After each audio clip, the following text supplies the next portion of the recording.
खरं महिला आयोगाच्या ज्या कामकाजाच्या संदर्भामध्ये अनेक गोष्टी आम्ही त्यांच्या निदर्शनात आणून दिलेत. ज्या ठिकाणी महिला आयोगाने पक्षपाती काम केलेलं आहे अशा अनेक गोष्टी आम्ही राज्यपाल महोदयांच्या निदर्शनात आणून दिलेल्या आहेत.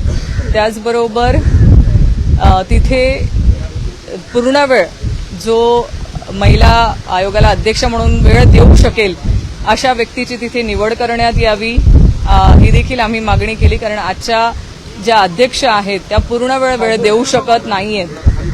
तेही त्यांनी मान्य केलं की ज्या अशा व्यक्तीची तिथे निवड करण्यात यावी जो अनबायज असेल. आम्ही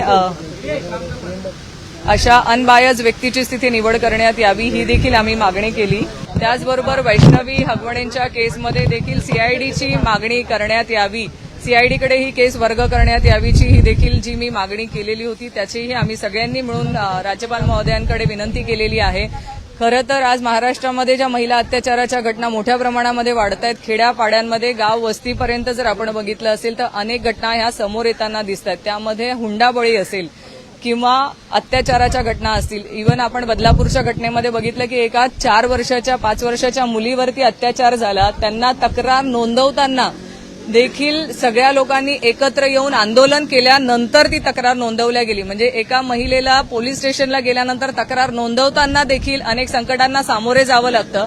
जर तिथे राजकीय दबाव असेल तर त्या तक्रारी घेतल्या जात देखील नाही. अशा वेळेस आम्ही सगळ्या महाराष्ट्रातल्या महिला ह्या महिला आयोगाकडे एका आशेने बघतो. अशा वेळेस तिथे सुमोटो होऊन त्यांनी काम करणं अपेक्षित आहे. पण त्यांच्याचकडनं जी दिरंगाई किंवा म्हणतो ना आपण एखाद्या सरकारी पक्षाच्या लोकांच्यावरती जेव्हा आरोप होतात तेव्हा त्या लोकांना पाठीशी घालण्याचं काम केलं जातंय.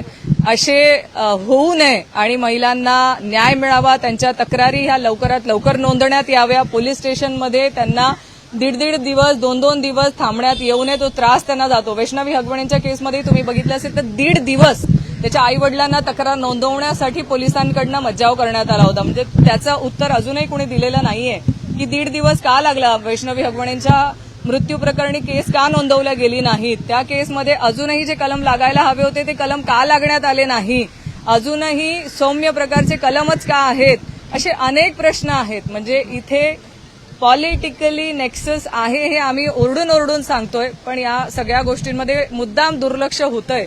त्यासाठी हे महिला आयोगाला अध्यक्ष ह्या बदलून द्याव्यात किंवा ज्या 24 तास वेळ देऊ शकतील अशांची नेमणूक करावी, आम्ही तिथे मागणी. मारुतीची स्विफ्ट अधिक सुरक्षित, 6 एअरबॅग आणि 6 रंगात. मारुतीच्या नवीन स्विफ्टचा मायलेज 25.2 किलोमीटर प्रति लिटर इतका असून त्याची किंमत फक्त 6,49,000 सुरू होते. यासोबत LED rear lamps, USB charger सह rear AC vent, wireless mobile charging, नवीन इंजिन असे अत्याधुनिक फीचर्स देखील आहेत. फ्री टेस्ट ड्राईव्ह साठी आजच भेट द्या चव्हाण मोटर्स, होटगी रोड, सोलापूर.